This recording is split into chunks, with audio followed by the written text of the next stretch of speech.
안녕하세요. 3일TV 서군입니다. 오랜만에 방송을 올립니다. 오늘 시간은 불교의 오해와 진실이란 제목으로 방송을 시작하겠습니다. 왼쪽에 있는 사진은 41살 때 석가모니의 부처님의 실제 얼굴이십니다. 이것을 고증해서 검색을 해보면 BC 캐나다에 있는 젠 센터에서 이 이미지를 받았습니다. 이것을 준 승려는 석가모니 부처의 실제 모습을 그린 초상화라고 말했습니다. 바바 스타일의 귀걸이를 하고 있고 has a Nepal and 몽골리안 페이스라고 써여 있죠. 그래서 네팔 몽골인의 얼굴을 하고 있음을 알 수 있습니다. 라고 번역하였습니다. 그래서 이것은 석가모니 부처님 생애 동안의 유일한 진정한 초상화입니다. 라고 얘기하고 있고 부르나 존자는 부처님의 10제자 중 한 사람인데 석가모니 세존의 41살 때 모습을 그렸다고 합니다. 오늘날 대형 박물관의 컬렉션이며 영국 국보로 간주되어진답니다. 그렇죠. 여기서 알 수 있는 것은 석가모니 부처님의 얼굴이 우리가 알고 있는 인도인들의 얼굴이 아니고 우리의 모습과 흡사한 네팔과 몽골인의 얼굴을 하고 있다라는 것을 알 수 있습니다. 그러면 여기서 한번 그 내용이 사실인가 한번 고증하고 추적해 가보기로 하겠습니다.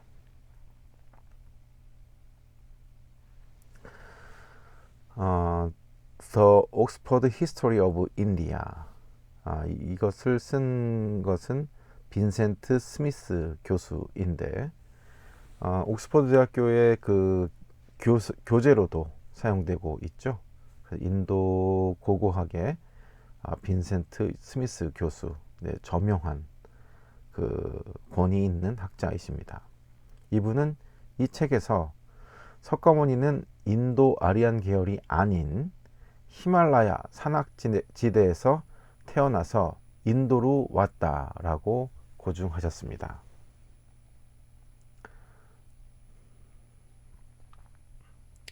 불교의 기원이죠.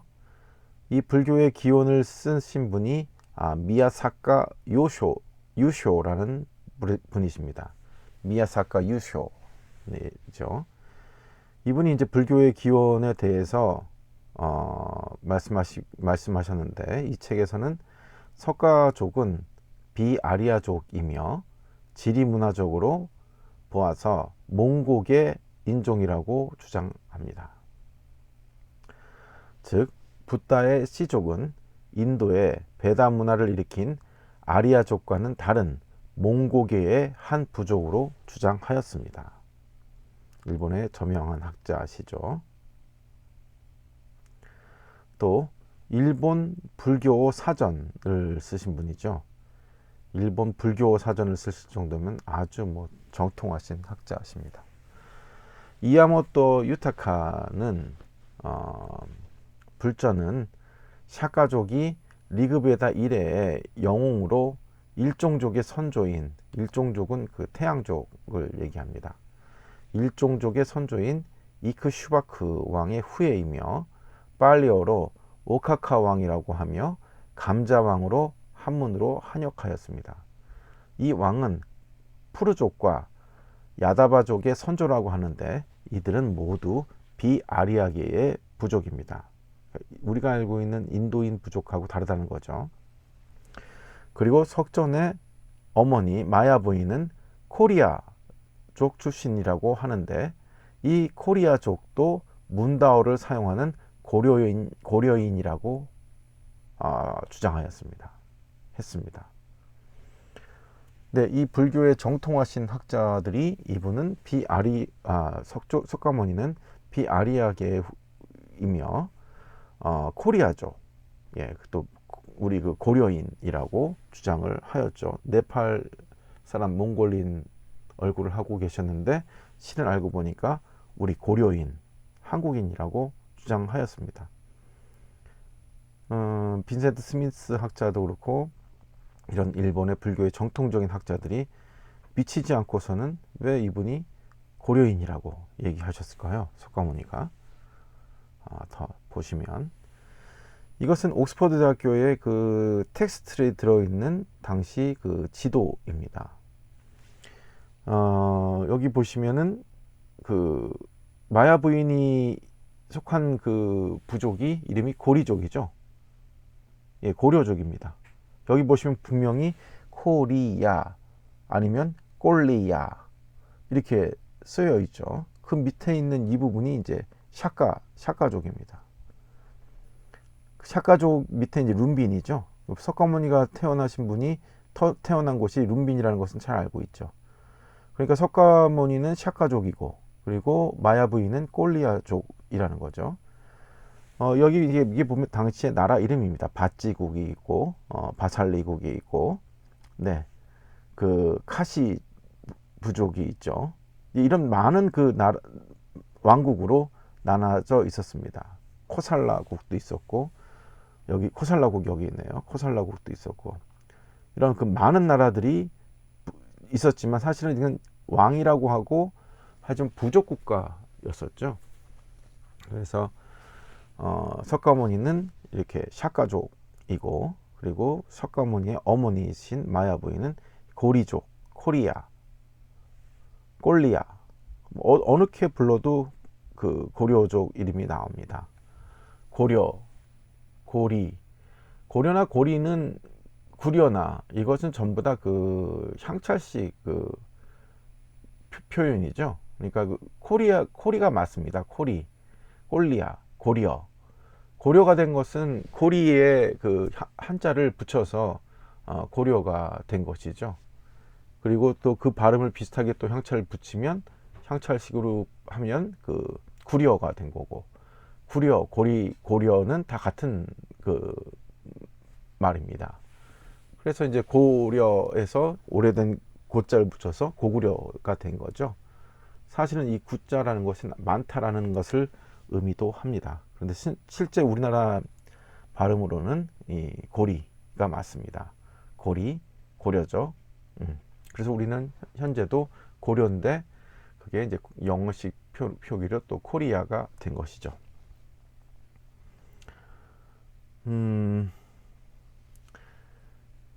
우리나라의 그 빨리어의 그 대가이시죠. 그래서 그 상유따 니까야, 맞지만 니까야, 안구따라 니까야, 디가 니까야 이런 니까야를 이렇게 그 번역을 하신 독일 박사시죠. 전재선 박사. 이분이 얘기를 하신 것이 석가모니는 상류층 언어 대신에 평민들의 빨리어로 설법을 하셨다. 그리고 이 초기 불교의 또 대가이신 초기불전연구원 그 지도법사이신 강무 스님도 이렇게 말씀하셨습니다. 빨리어는 한글과 같은 언어 체계이다. 한문 경전과 달리 문법적 구조가 정확하다. 그래서 문장을 곡해하거나 왜곡하거나 잘못 이해할 소지가 현저히 줄어든다라고 얘기하셨습니다. 그러니까 당대의 석가모니 부처님께서 그 코리족, 샤카족이면서 그 인도 북부에서 있었던 분이시고 우리 한국인의 얼굴을 하셨는데 말도 우리 한글과 같은 언어 체계를 였던 빨리어를 사용했다라고 말씀하십니다. 부처님께서 설법하신 빨리어는 한글과 일본어와 문법과 조사, 발음과 자음 모음이 매우 유사하다고 합니다. 그럼 얼마큼 유사한지 한번 우리가 알아봐야겠죠.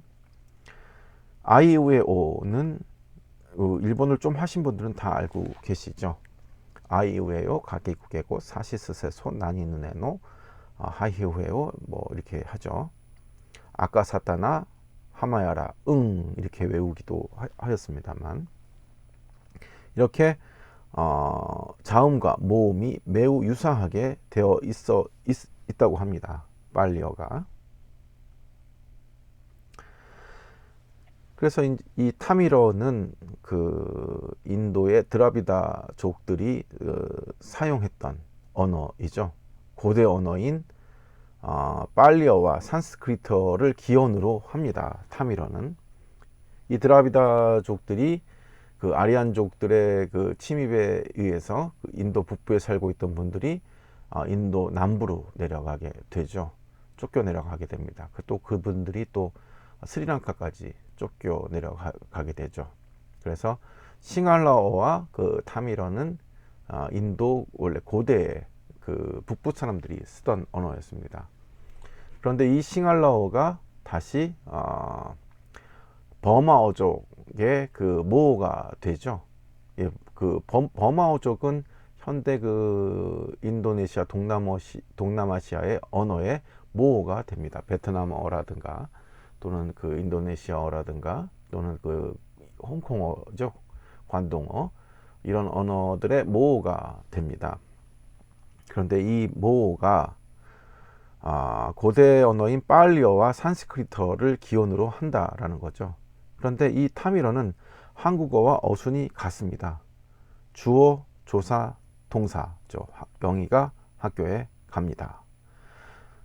이들의 문화는 자치기와 구슬치기, 연날리기와 천하대장군, 지하여장군, 고인돌, 천원지방사상 등 한국 민속문화와 공통점이 같다라고 합니다. 그래서 인도 타미러하고 한국어를 이렇게 비교해 보면 엄마는 엄마고 아빠는 아빠고 인계와 일로와하고 나이는 아니고 애려는 애리다, 나는 난, 너는 닌, 그 나는 다, 가는 가, 이, 조사 은는 이가죠. 가, 이가 똑같고 조사가 똑같습니다. 그리고 의문사가 까, 꺄 이고. 근데 실제로 이거를 한국 사람들이 읽을 수 있을까요, 없을까요? 읽습니다. 레어더예요, 레어더. 대리이고. 이걸 일부러 갖다 맞췄을까요? 인도의 언어 간판하고. 나, 머리카락을 물이라고 합니다. 너는 니라고 하고, 이빨을 빨이라고 하죠. MBC에서 그 취재한 영상을 캡처한 것입니다. 서울대 학생회관 지하 강당에서 까무잡잡한 피부에 유난히 커다란 눈방울과 짙은 쌍꺼풀을 가진 아이가 또렷한 발음으로 엄마, 아빠를 부른다. 아이의 이름을 들은 엄마는 아이에게 알아들을 수 없는 외국어로 답한다. 이들의 인도의 한 종족인 타밀인들이다. 이렇게 나오죠. 타밀어는 국어와 어순도 같고 발음이 유사한 단어가 수백 개에 이른다. 수백 개가 사실 1300개입니다. 엄마 아빠는 발음이 아예 똑같고 이빨은 빨, 이리와는 인계와, 사람은 사라르, 보름달은 보르느미로 발음한다. 이들은 옛날에는 설날을 우리와 같이 설날로 불렀고 옛날에 설날로 불렀답니다. 요즘에는 문할달로 부른다라고 합니다. 아버지를 뭐라 부릅니까? 어머니를 뭐라 부릅니까? 했더니 이들의 대답은 아빠, 엄마였다. 그리고 나였다. 이렇게 너인데, 오라는 것을 와는 와가 똑같습니다. 그리고 씨, 보라고 하는 것은 마르고 컨트리, 나라는 나르라고 합니다. 그래서 이것을 실제로 영상을 한번 봐야겠죠. 인도 드라비다족은 인도 남부로 쫓겨왔고 이때 상자보 불교는 인도 남부와 스리랑카에 정착하게 되었다. 그렇죠. 네, 그 부처님께서 만드셨던 그 불교가 이런 힌두교 내지는 그 이슬람교에 그 밀려서 인도 남부로 내려왔죠. 그래서 상자보 불교는 스리랑카에 정착하게 되었습니다.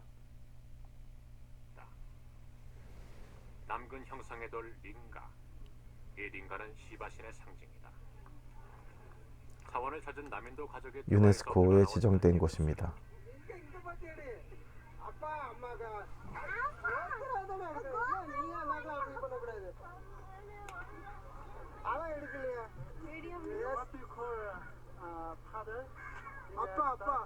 아빠. And what do you call mother? 엄마. 아빠, 엄마, 나. Who are you? 아빠, 엄마, 나. I. In Tamil? No. You know what is in Tamil? Me. Come. 와, what is in Tamil? No. See, 와, what is in Tamil? Country, 나라, what is in Tamil? 나르, 나, 니, 와, 바르, 나르, 아빠, 엄마. 명사는 물론 동사도 우리말과 비슷하다.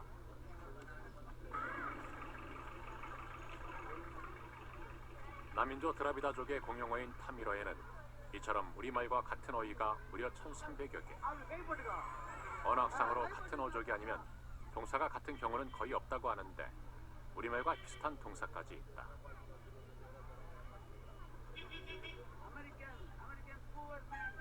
드라비다족과 우리는 과연 어떤 연관이 있는 걸까?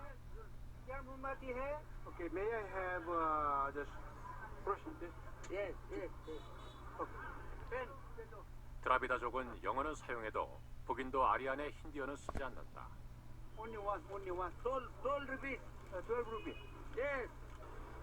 Which one is Tamil?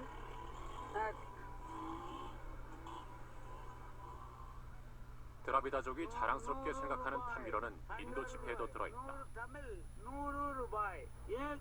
1, 2, 3, 4, 5, 6. 지폐에는 현재 인도에서 공용어로 쓰이는 15개의 언어가 표기되어 있다.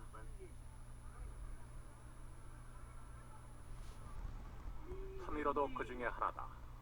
비록 아리안에 쫓겨 남인도로 밀려왔지만 드라비다족은 그들의 언어를 잃지 않고 살아온 것이다. 그래서 드라비다족의 타미러는 우리말의 어원을 추적하는 언어학자들의 연구 대상이다. 네. 이와 같이 타미러는 그 고대 우리나라 언어하고 일치함을 알 수 있는데, 이게 왜 일치하냐면 그 언어학자들은 그 단어하고 이런 것들이 그 300여 개 이상이 넘어가게 되면 그 말은 일치한다라고, 같은 뿌리를 두고 있다라고 얘기를 합니다. 그리고 이 경우에 그 동사가 같을 경우는 거의 없는데, 이 탐이라는 우리라고 동사도 같죠. 이제 그 점점 더 한번 추적을 가겠습니다. 산스크리트 잉글리시 딕셔너리입니다. 여기 보면은 산스크리트어는 인도어가 아니다 라고 옥스퍼드 대사전에 나와 있습니다. cognate, 그죠? 여기가 유사한 인도 유리아피안 랭귀지라고 얘기합니다. 산스크리트 랭귀지가. 이걸 만약에 그 원래의 이 언어라고 한다면 프로토를 써야 한다는 것이죠. 그러니까 여기는 그 유사한 그 인도 유러피안 언어이지 그 인도어가 아니다라는 얘기죠. 그리고 그 언어학과 역사의 그 대가이신 강상원 박사죠. 옥스퍼드 대학교에서 교수를 하셨던 분이시고 동국대학교에서도 계셨었고, 이분이 옥스퍼드 대사전 509페이지에 다누라자는 단군의 후예다. 다누라자가 단군을 얘기하는데, 분명히 석가모니 세조는 다누라자의 그 후손이다라고 해서 단군의 그 후손임을 고증을 하였습니다. 그래서 우리가 알고 있는 산스크리트어와 빨리어, 이런 타밀어, 이런 것들은 고대의 언어이지만 인도의 언어는 아니었다. 있다라는 것을 알 수가 있죠. 점점 그 좁혀져 가고 있습니다. 석가모니 세존을 많은 학자들이 네팔 몽골인 얼굴을 이렇게 하고 있다고 했습니다만, 일본의 그 아쇼카 그 학자는 뭐라고 하셨냐면은 고려인이라고 단정을 하였고, 또 언어가 굉장히 이렇게 같다라는 것을 알 수 있었으면서, 특히 이제 산스크리트어는 그 인도인의 언어가 아니었으며, 이렇게 그 단군의, 심지어 후예다, 석가모니는 단군의 후예다라고 얘기를 하셨습니다. 고구려의 문화와 인도의 문화는 동일하다. 네. 그래서 아까 그 전인평 중앙대학교 교수님께서 또 추적을 하였습니다. 왜 이렇게 추적을 하였냐면은, 인도의 악기가 또는 장단이, 춤이 우리 한국 고구려 문화하고 똑같다라는 것입니다. 악기가 일단 똑같고, 이렇게 고구려 벽화입니다. 왼쪽에 보이는 것은 이 여인이 치는 게 그 인도의 악기이고 똑같다라는 것이죠. 근데 문제는 고구려 벽화에 그려져 있는 이 춤과 그리고 악기와 장단까지 이 고구려 것과 동일하다는 것이죠.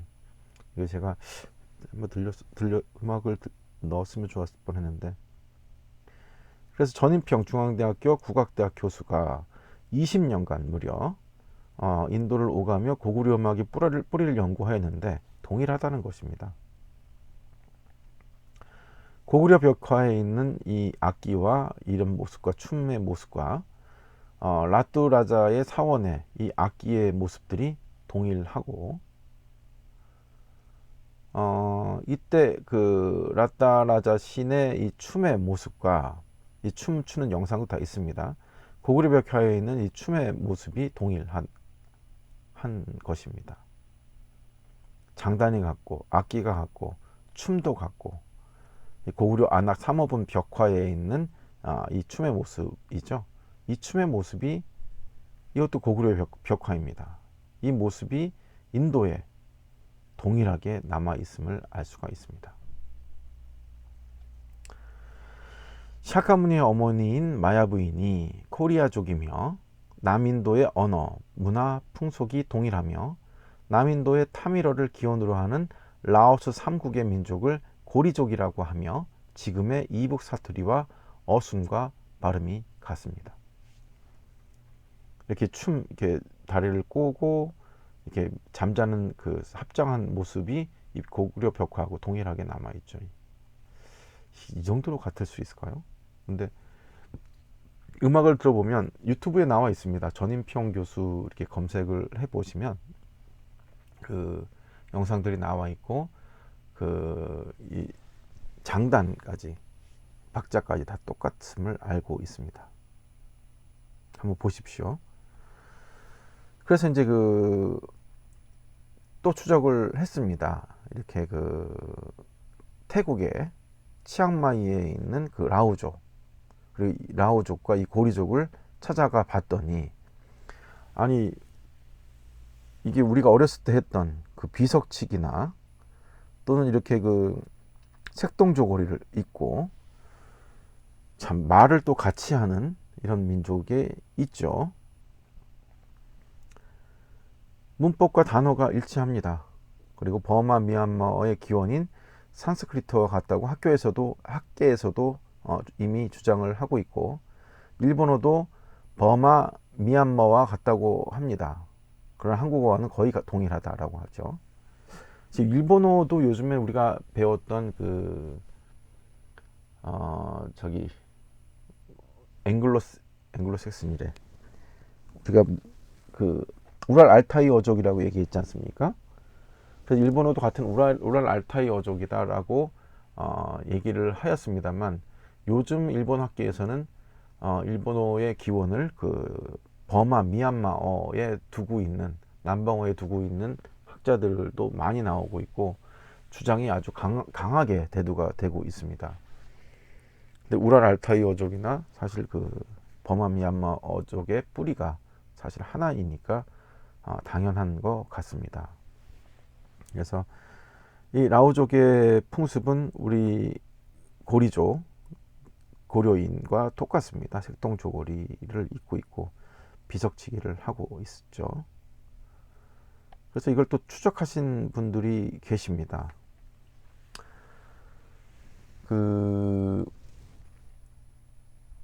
이연복 서울대 명예교수시죠. 1936년도 보령 출신이시고 서울대 언어학과를 졸업하셨습니다.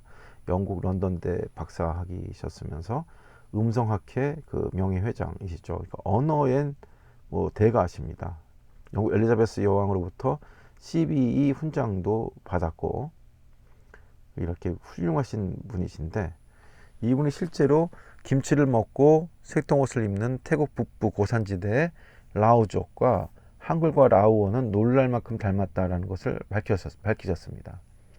그래서인지 음성 언어만 있고 문자 언어가 없는 라오족에게 한글을 가르치는 일은 대단히 성공적이었다고 합니다. 중국이나 러시아 등지에 사는 우리 동포들은 우리나라에서 이주해간 이민의 역사가 분명하고 그들의 말도 비록 여러 가지로 특이한 면이 있긴 하나 그래도 우리말에 여러 방언적인 차이를 보일 뿐 분명히 우리말을 쓰고 있다. 그렇죠? 조선족들은 우리랑 같은 말을 하고 있죠. 약간 발음이 그래서 그렇지. 그런데 기록된 역사가 없는 동남아의 어느 고산족이 쓰는 말이 우리 국어와 구조적으로 유사하다면 흥미롭고 놀라운 일이 아닐 수 없다. 우리 민족과 해외 동포 이외에도 우리와 비슷한 말을 하는 사람들이 있다니 이것은 예사로운 일이 아니기 때문이다. 그렇습니다. 이 뿌리를 추적을 해서 알면은 당연한 거지만 느닷없이 동남아의 고산족이 우리나라 말과 비슷한 말을 한다면 놀라운 일이겠죠. 깜짝 놀란 일일 겁니다. 그런데 실제로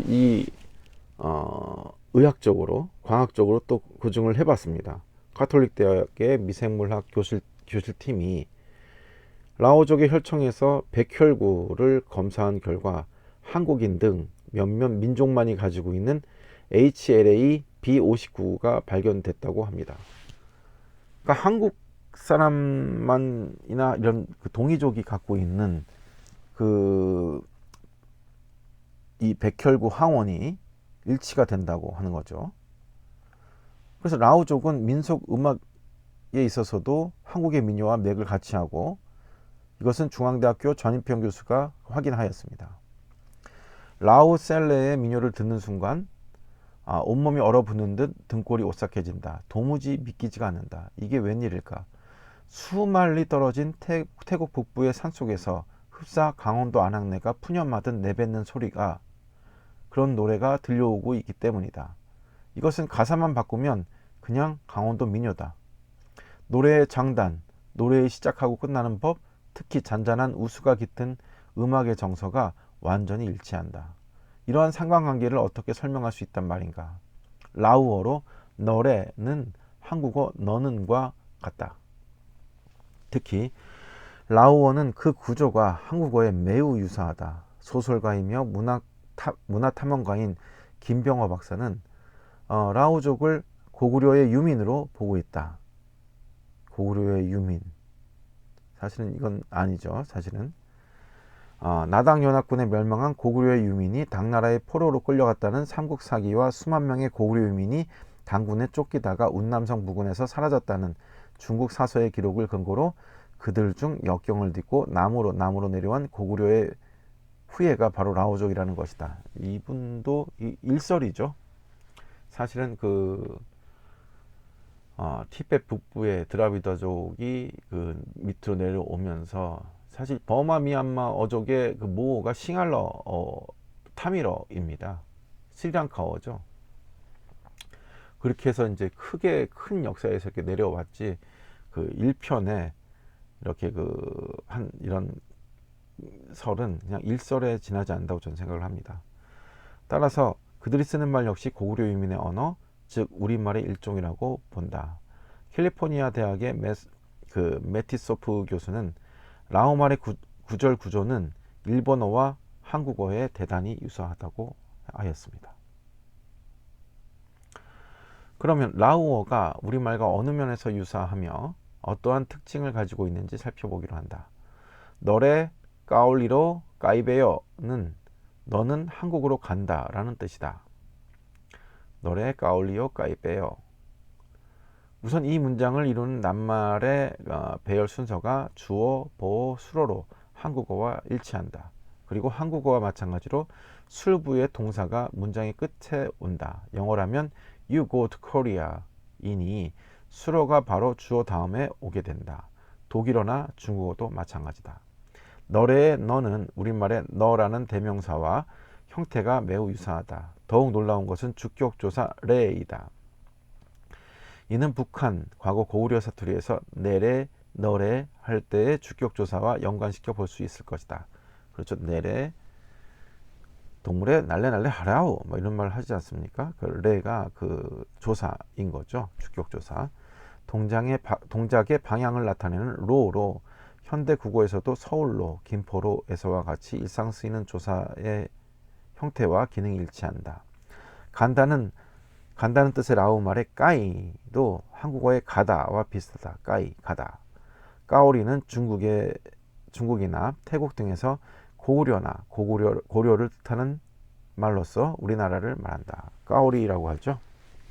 한국 까오리, 고려죠. 고려. 까오리 빵즈. 고려 사람들을 중국 사람 까오리라고 합니다. 까오리. 너래 까오리로 까이 빼요. 그 말을 이해하겠습니다. 한국이 까오리라고 하죠.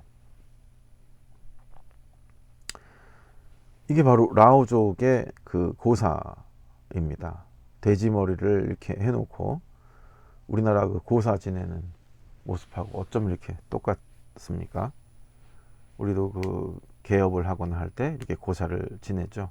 요즘은 이런 풍습이 점점 사라져 가고 있습니다만 예전에는 그 반드시 뭐 고사를 지냈습니다. 돼지 웃는 머리 돼지머리를 고르려고 했고 거기에 시루떡을 옆에 해놓고 막걸리를 올리면서 개업식에 찾아가신 분들은 돈 봉투를 돼지 입에다 물리거나 콧구멍에 꽂거나 이런 행위들을 하였죠. 라오족의 언어와 한글을 보면은 이만큼 비슷합니다. 너흐, 나흐, 우리, 너희 똑같습니다. 나래, 너 서울로 가요. 나랑 너랑 서울로 갈래? 나래 너 타 도주배요. 나 너 좋아해. 나터 너터. 나랑 너랑 서울에 방콕 까까까이요. 야, 이거 뭐 정말 비슷하네요. 그래서 라오족 언어하고 한글의 언어가 이렇게 그 단어와 동사 또는 그 문법 구조가 동일함을 알 수가 있습니다. 송호수 교수는 그 한글과 구자라트 문자가 자음에서는 상당수가 같고 모음은 10자가 똑같다고 합니다. KBS 방송사업단 발행 신왕호천축국전에서 200쪽에는 구자라트 문자는 한글과 모양이 닮은 것은 자음은 기역, 니은, 디귿, 리을, 미음, 시옷, 이용 등이고 모음은 아야, 어여, 오요, 우유, 의이의 10자가 꼭 같았다. 받침까지도 비슷하게 쓰고 있었다고 적고 있습니다. 이는 다시 한글이 가림토 문자에 기원을 두고 있다고 확신하는 글을 쓴 송호수 한글은 세종 이전에도 있었다라고 하는 교수에 의해서 인용되었다. 당연한 얘기이죠. 이거는 뭐 그 세종실록 정인지 선생도 그렇게 얘기를 하셨습니다. 전자를 모방해서 만들었다라는 거죠. 가림토문 38개에서 10개를 줄인 28개를 그 재창조한 것이죠. 그것을 설명한 것이고, 그리고 집현전 학자들이 3일 만에 만든 것입니다. 세종께서 명령하고 3일 만에 이렇게 만들 수가 없는 거죠. 그래서 이제 그 고려 대장경에 보면은 그 각필 문자, 그러니까 그 사슴뿔을 날카롭게 갈아서 꾹꾹꾹꾹 눌러서 쓴 거기에서는 자음과 모음이 이미 들어 있습니다. 그러면 고려 대장경에 어떻게 그 우리 한글과 그런 것이 들어 있죠? 일본의 고사기라든가 일본 서기도 한글로 기록이 되어 있고, 그 신대 문자라고 해서 지금 발음까지 똑같습니다. 자음과 모음은 동일한 건 당연한 것이고요. 그것이 고조선의 이제 명도전에도 화폐에도 이미 자음과 모음이 들어져 있습니다. 그러니까 이제 모든 유물들이 그것을 기록하고 있죠. 이 언어의 그 기원이. 그래서 한글은 세종대왕께서 조선시대 때 500년 전에 이렇게 새롭게 집대성을 한 것이지 창제한 것은 아닙니다. 이게 이제 그 한글과 구자라트 문자입니다만 카사라, 아래가 카사라 똑같습니다. 제가 아까 그 인도 대리라든가 이런 간판을 읽었던 것처럼 자음과 모음이 동일하기 때문에 읽을 수가 있는 겁니다. 문법과 구조가 똑같은 것이 아니라 자음과 모음이 아까 송호수 교수께서 얘기하신 것처럼 이렇게 동일함을 알 수가 있습니다. 그러니까 읽을 수가 있는 거죠. 가사라. 그러니까 꼬불꼬불해서 이렇게 이게 눈에 익지 않아서 그렇지 자음과 모음으로 이렇게 기록이 돼 있고 컴퓨터도 동일하게 자음과 모음을 칩니다. 그래서 이제 이 사각꼭지처럼 생긴 이것이 우리 고조선의 가림토 문자죠. 가륵 임금이 만든 글자라고 해서 가림토 문자입니다. 그러니까 이제 세 번째 임금이시죠. 47대 고열가 임금까지 있어 2대 부르 임금, 3대가 가륵 임금이십니다. 그래서 가륵 임금이 만드신 거죠. 그래서 이 가림토 문자에 이 이응에 꼭지가 있는 것이 에 발음이 나옵니다. 그리고 이렇게 했던 그 가림토 문자는 구자라트 문자하고 동일하게 생겼죠. 그래서 이렇게 우리가 현재도 이 타밀어라든가 구자라트 문자를 읽을 수가 있는 것입니다. 그대로. 왜? 고조선 때 나왔던 그 가림토 문자를 기초로 하고 있기 때문인 것이죠. 그래서 이렇게 후세에 이렇게 흘러내려와서도 읽을 수가 있는 것입니다. 티베트 버마어족이 왜 요즘에 핫하냐면은 일본어가 우리는 우랄 알타이 어족이 아니라 티베트 버마 어족이다 라고 주장하는 학자들이 많이 생겼기 때문에 그렇습니다. 근데 아이우에오가 티베트 버마 어족에 그냥 다 들어가 있습니다. 7세기 중엽 손첸간포 왕대에 인도에 파견된 템미 삼뽀따는 카슈미르 지역의 문자를 토대로 티베트 문자를 만들었다. 티베트 문자는 표음 문자로 R을 포함하는 야, 와 등의 발음이 내재하는 30개의 자음과 이, 우, 에, 오로 발음되는 4개의 모음 부호로 구성이 됐다. 마치 일본어의 아이우에오, 알파와 오메가죠. 아, 우, 아, 오, 아, 이, 우, 에, 오 이죠. 이 소리는 다 똑같습니다. 모음은 아, 오, 아옴, 아옴, 아옴에서 옴이 나오는 거죠. 그래서 아이우의 오에 야와가 있는 것과 비슷하죠. 해외에서 우리말 기역, 니은, 디귿, 리을의 자음을 가르칠 때 편의상 기역, 니은이 아니라 가나다라로 가르치는 경우가 더러 있다. 티베트 문자는 애초부터 가나다라식으로 문자를 표기한 듯하다. 문자의 어순도 영어나 중국어와는 달리 티베트어는 우리말처럼 목적어 동사 순서, 즉 나는 밥을 먹었다 이다 라고 되어 있습니다. 그러니까 티베트 그쪽이 인도 북부 지역하고 동일하니까 이렇게 언어의 뿌리도 동일함을 알 수가 있습니다. 이것을 태국의 불교학자 잠농 롱프라우스트는 초기 경전을 근거로 붓다의 생애를 정치적 시각에서 재조명한 매우 독창적인 논문을 발표했습니다. 그는 이 논문에서 석가족은 틀림없이 몽곡의 인종이었을 것이라고 단언하고 있습니다. 그렇죠. 그러니까 정통적으로 공부를 열심히 하고 제대로 이렇게 어떤 편견과 선입견이 없는 상태에서 연구를 하시는 분들은 다 진실과 모든 오해와 어둠을 걷어내고 진실에 도달할 수 있을 거라고 생각을 합니다. 그 증거로 라카타 수타 32상경에 묘사된 석가모니의 그 모습이죠. 그들의 석가족의 안색은 청동빛과 같았으며 그들의 피부는 우아하고 부드럽고 그들의 눈과 머리칼은 흑색이었다라는 신체적인 특성과 석가 왕국이 설립되었던 네팔을 포함하여 오늘날에도 히말라야 산맥 기슭에 따라서 분포된 민족의 대부분은 몽고계 인종에 속하기 때문에 이러한 석가족들은 틀림없이 몽고계 인종이었을 것이라고 확정적으로 말한다. 당연합니다. 네. 그 부탄이라든가 이런 데 그 보시면 제일 많은 민족이 마자르 민족이거든요. 마자르가 그 말갈입니다. 한자 향차식은 말갈이죠. 마자르가 헝가리 민족이라든가 저기 그 폴란드 이런데 거기 쪽에 보면은 핀란드 이런데 보면 마자르족이 많이 있습니다. 그 마자르가 이 동일한 마자르입니다. 마자르가 바로 말갈이죠.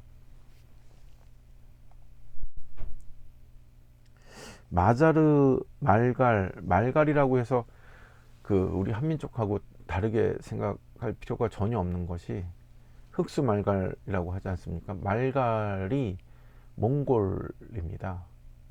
말갈의 향차식 표현이 물길이고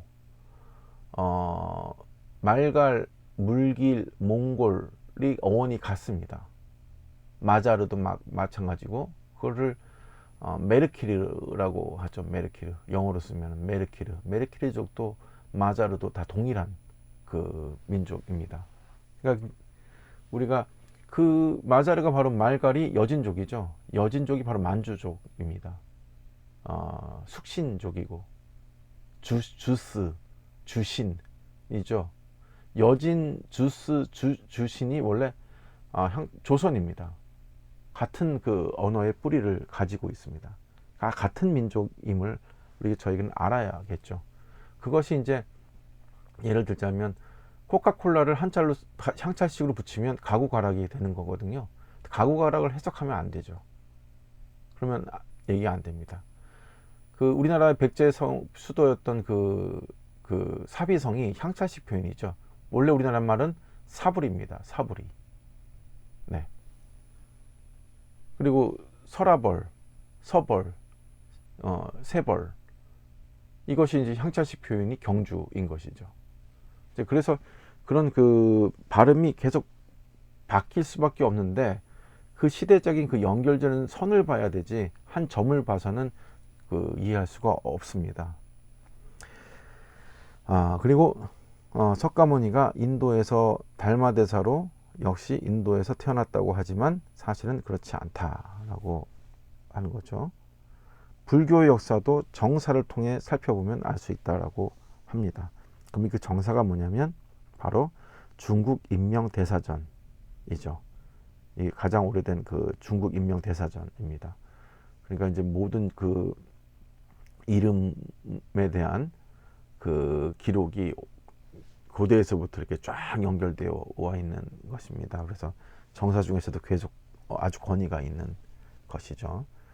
1339편 9쪽에 있는 페이지에 보면 달마편에 기록하고 있습니다. 고승, 남천축국, 왕자, 성, 찰리 뭐 이렇게 나오지 않습니까? 이거를 해석을 하면 남천축국 국왕은 향지이며 성은 찰리라고 했다. 남천축국은 바다가 연결되어 있는 광저우죠. 광주라고 했는데 광주는 지금 중국 대륙의 제일 남쪽에 있는 홍콩에 있는 깊숙한 바다의 항구이다. 그러니까 이분이 그 남천축국의 사람이었어요. 달마대사가 우리가 인도 사람으로 알고 있었지 않습니까? 아니에요. 광저우 저 밑에 있는 분입니다. 이곳에서 그 갈대를 자르고 강을 건넜다고 했으므로 북쪽으로 가는 도중에 작은 강이 무수히 많으나 특히 근강으로 양자강 즉 장강이 있고 장강을 건너 한수를 지나 위나라에 있던 하남성 숭산의 소림사에서 살았다고 합니다. 그렇죠. 거기가 달마동이지 않습니까? 그 동굴이 이름이. 근데 그 달마동 그 옛날 이름이 원래 치우동입니다. 치우천왕이 수행했던 곳이라고 해서 거기에 이제 이렇게 그 달마대사도 거기서 수행을 했죠. 남소림, 북소림이 있습니다만 지금 있는 소림사는 섬서성 서안에 있으나 소림사가 본래 있던 곳은 하남성 숭산이었고 현재 서안에 있는 소림사는 신라의 절이었던 법흥사라고 중국 고금 지명 대사전 146쪽에 기록이 되어 있습니다. 자, 서안에 있는 소림사는 신라의 절이었던 법흥사입니다. 실제로 그곳에 가면은 탑에 세속 5개 이런 것들이 그 조각이 되어 있습니다. 그것을 제가 직접 보진 못했습니다만 고 이중재 회장님 그 상고사학회 회장님이셨죠. 그분이 직접 가서 다 확인을 하셨던 곳입니다. 그러면은 신라의 영역이 바로 거기까지 이었었 과거에는 신라의 영역이었다라는 것을 우리가 이제 알 수가 있는 것이죠. 그것이 이제 법흥사가 소림사가 된 것입니다. 그 중국 고금 지명 대사전에 한번 확인해 보셔도 됩니다. 이것이 이제 수미산이죠. 석가모니 부처님께서 수행했던 곳이다라는 곳인데 이 수미산이 바로 이곳에 있습니다. 딱 거기 꼴리아족과 샤카족이 있었던 그곳이죠. 네, 정확히 일치가 됩니다. 이게 수미산인데 피라미드 형태의 그 모습입니다. 근데 2000년도에 그 7월 5일 날 기사를 보면은 티벳 서부에 세계 최대 피라미드들이 발견이 되었다고 합니다. 그래서 러시아 그 발굴단들이 여기를 지금 가고 있는데 이집트의 그 피라미드보다 훨씬 더 크다고 합니다. 근데 이제 여기 보면 이 산 지역에 그 100여 개가 넘는 피라미드 군들이 있으니 아마 이것도 언젠가는 발견되지 않을까. 여기가 이제 중국이다 보니까 중국은 발굴을 안 하고 있습니다.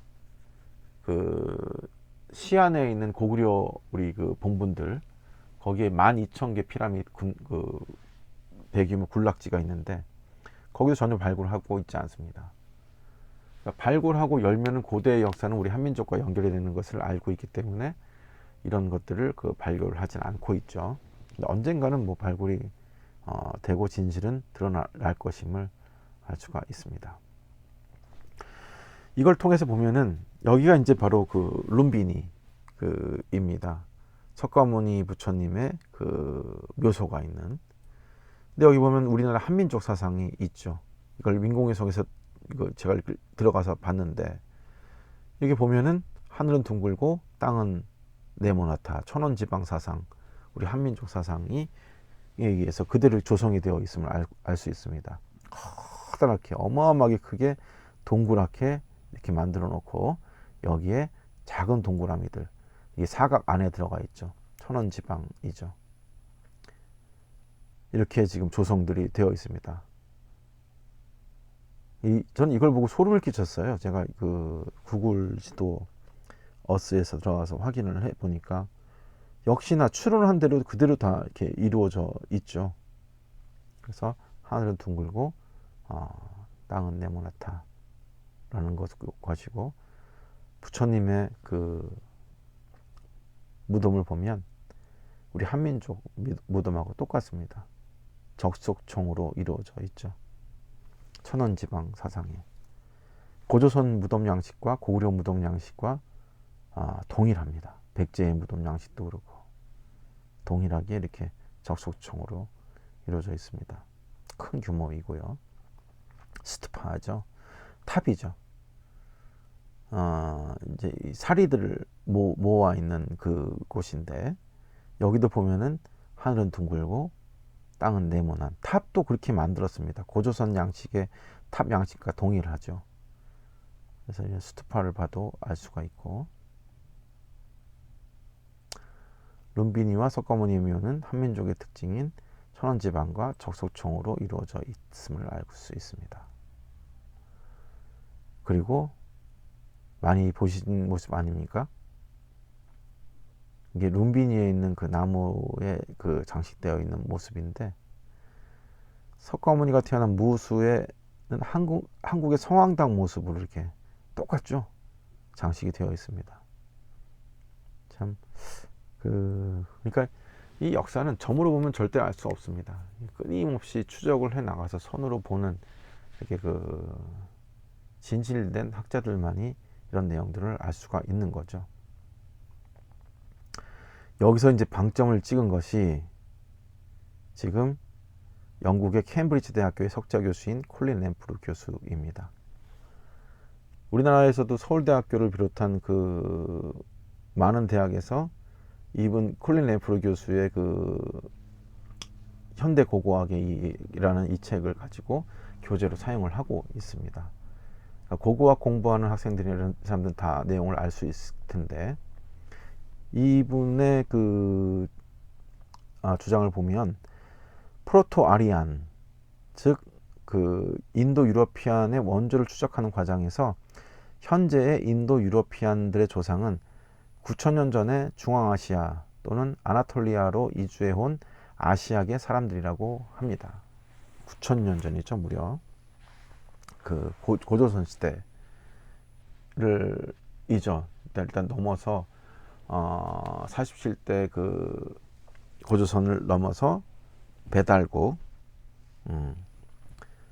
배달국과 그 이전에 그 환국, 이런 그 시대까지 거슬러 올라가는 그때의 그 시대입니다. 그러니까 이제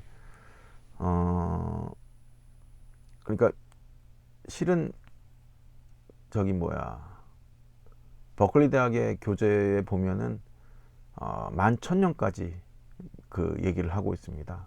우리 그 환국을, 이 동이족은 빅컨트리라고 얘기하죠. 어마어마하게 큰 그 나라였고, BC 9,000년이니까 11,000년 전까지 그 내다보고 있죠. 우리 반만년 역사가 아닌데, 외국의 학계에서 주장을 이렇게 보면은 BC 19,000년까지 그 보고 있습니다. 지금 이 콜린 램프루 교수가 얘기하는 9,000년 전, 훨씬 더 이전인데, 그때의 그 아시아계 사람들이라고 주장을 했고, 그러한 주장이 현재 고고학적으로 뒷받침되어 오고 있기 때문입니다 라고 얘기합니다. 앵글로 섹슨족, 영국을 세운 민족이죠. 브리튼 섬에 들어가 여기저기에 작은 나라들을 세웠으며 오늘날 대다수 영국인들의 조상이 됩니다. 섹슨족, 그러니까 앵글이 앙골인데, 앵클족과 섹슨족이 합쳐진 게 앵글로 섹슨이지 않습니까? 그러니까 앵글이 앙골이고, 앙골이 몽골 이쪽을 얘기를 합니다. 그리고 섹슨족은 대개 독일의 작센 지방에서 건너온 종족으로, 영국에서 거성 문화 이후에 영국으로 들어온 종족인데, 작센은 곧 우랄 산맥 주변에 퍼져 있던 용맹한 무사 코작인들과 인도 북부를 점령했던 무사 귀족 샤카인들이 상통하는 점이 있다. 코작인과 샤카인은 같다라는 거죠. 코작과 샤카는 터키어, 생륜, 탕륜, 튀르크, 토이기족과 함께 근본이 되는 아시아족이다 라고 얘기합니다. 그러니까 샤카가 한자로 쓴, 향찰식으로 쓴 게 색이죠. 색족입니다. 색족, 샤카족. 그러니까 색족이 바로 그 섹슨족이죠.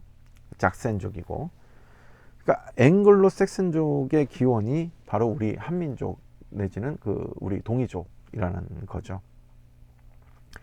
이 스키타이 민족, 스키타이 문화가 금세공법, 누금세공법이죠. 이 스키타이 문화가 동일합니다. 신라하고 동일하죠. 그 선비족, 흉노족, 이쪽이 해당이 되는데, 문화가 동일합니다. 신라하고. 스키타이 민족이 어느 인종의 기운을 두고 있는지, 그들이 문화를 추적한 결과 그들의 문화는 인도 북부, 현 북부 파키스탄, 스르브나야 지방과 연계되어 있다는 사실과 헤로도투스가 남긴 스키타이인의 언어 기록 중 파타족이다. 스푸는 눈, 아리마는 하나, 오이오는 남자 등이 남아 있어 언어학자들은 스키타이인들이 사용한 언어를 인도 유럽어 어군 이전에 고대 언어로 분류하고 있어서 이들의 출발지가 어디인지 거의 정확하게 규명할 수 있다라고 합니다.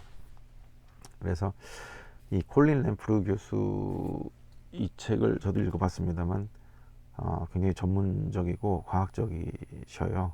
그래서 지금 이런 분들이 지금 우리가 모든 진실에 오는 부분에 대해서 과학적이고 철저한 고증을 통해서 그 방점을 찍어주고 있죠. 정확하다라는 것을.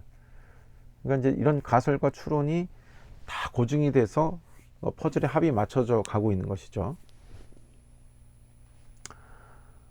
많은 유럽의 고고학자들은 킴이라는 존재를 탄생시킨 샤카족이다 라고 얘기를 합니다.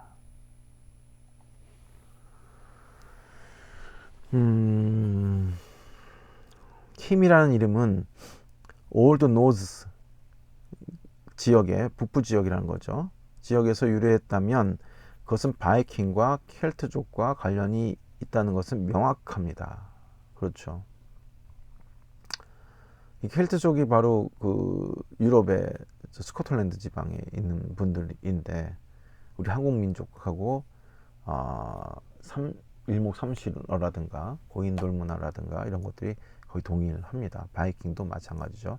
김씨 그쪽인데 이 킴을 딕셔너리닷컴에 그 검색을 해보면 Son of God입니다. 그러니까 그 신의 아들이라는 거죠. 예. 그러니까 이 킴벌레이, 킴 배신저, 킴에 그 관련된 그 나온 거는 그 왕의 후손이라는 거죠. 우리나라도 김이 제일 먼저인데 킴이 바로 그 금자이죠. 금자가 바로 우리 알의 항찰식 표기입니다. 그래서 이 서양에서도 이 킴은 그 가장 그 엄청나게 그 오래된 그 언어인데 바로 샤카족이라는 거죠. 석가모니의 그 샤카족과 동일합니다. 서양에도 김씨하고 이씨하고 박씨가 있습니다. 그 독일에서는 박씨가 반씨입니다. 반씨, 박씨, 이씨도 있죠. 리가 이씨죠. 예, 그래서 김씨, 이씨, 리씨는 바로 우리 이런 그 섹슨족, 샤카족의 그 후손들임을 알 수가 있죠. 오래된 성씨입니다. 킴이. 영국에서는 아일랜드, 웨일즈, 브레톤, 코니시 지역이고 독일과 스칸디나비아를 아우르는 지역입니다. 이들의 조상은 키메리안이라고 불리는 키메리안이 우리 김씨 성들이죠. 코카서스 스키타이족으로 보고 있는데 스키타이족이 바로 신라족이고 선비족이죠. 훈족이고 헝가리는 훈이 세운 나라입니다. 가리는 나라라는 뜻이고 훈의 나라 헝가리죠. 사실 스키타이는 샤카, 중국에서는 색족이라고 불리웠던 BC 3000년 전 이전에 중앙아시아 유목민들을 그 선조로 봅니다. 이들은 흑해 연안에서 우랄 동쪽까지 안드로노브 문화 공동체를 유지했던 청동기 문화의 주인공들로 알려져 있기도 합니다. 문제는 이 색족, 즉 샤카족이 인도 이란어 계통의 종족이었냐 아니면 중앙아시아 몽골리안의 혼혈이었느냐가 고고학계에서 논란이 되고 있다는 점입니다. 인도 이란 어족의 주요 유전자적 구성에는 인도 북부 즉 샤카족의 분류라고 할 수 있는 지역의 종족에서 서쪽보다는 중앙아시아나 동아시아의 유전적 영향이 선사시대로 소급해 우세하다는 보고가 2003년 11월 유러피안 저널 오브 휴먼 제네틱스에 발표가 되었다고 합니다. 그렇죠. 그러니까 이제 모든 그 뿌리의 기원이 이제 밝혀지고 있습니다. 정보가 아주 공유가 되고 교차가 되고 녹아지는 컨버전스가 되는 이런 지금 시대에 저희는 살고 있기 때문에 점점 밝게 드러나고 예전처럼 편향되고 지엽적이고 말단적인 또는 이런 우리나라 식민사관이라든가 황국사관이라든가 일본의 그 뭐 임본부설이라든가 또는 그 중국의 이런 어떤 동북공정, 뭐 탐험공정 이런 것들은 다 깨어지게끔 되어 있습니다. 그러니까 이런 편협한 주장들은 이제 설 자리가 없어지는 것이죠. 석가모니의 부모는 모두 고리족으로 기록되어 있는데 마야 부인은 상반대정의 석가모니 전에 의하면 고리족, 구리족이죠. 예, 고구려, 구려니가 이며 정반왕과 그 마야 부인은 같은 종족이라고 했습니다. 영국의 사학자 빈센트 스미스에 의하면 석가족과 고리족은 동쪽에서 이동했으며 몽골리안 중에서 한민족을 형성한 고리족, 치우족, 묘족, 고구려, 부여, 몽골이 히말라야 지역에 이동한 것으로 추정되는 석전 몽고인설을 주장하였다라고 하였습니다. 석가모니는 6년간 고행수행을 마치고 수잔나가 주신 우유죽 한 그릇을로 끝마치며 쾌락과 고행의 양극단에서 해탈은 없다라고 말씀하셨습니다. 29살 때 출가하셨죠. 그리고 왕자로서 엄청난 쾌락을 향유해왔고 거기서도 깨달음은 없었고 또 6년간 혹독한 고행수행을 하셨지만 거기서도 깨달음은 없으셨습니다. 그렇다면은 석가모니께서 어린 시절 한민족의 호흡수행이었던 그 삼촌들이 알려줬던 그 호흡수행을 기억하고 그 자리에서 그 보리수 나무 밑에서 호흡수행 안반수의를 했죠.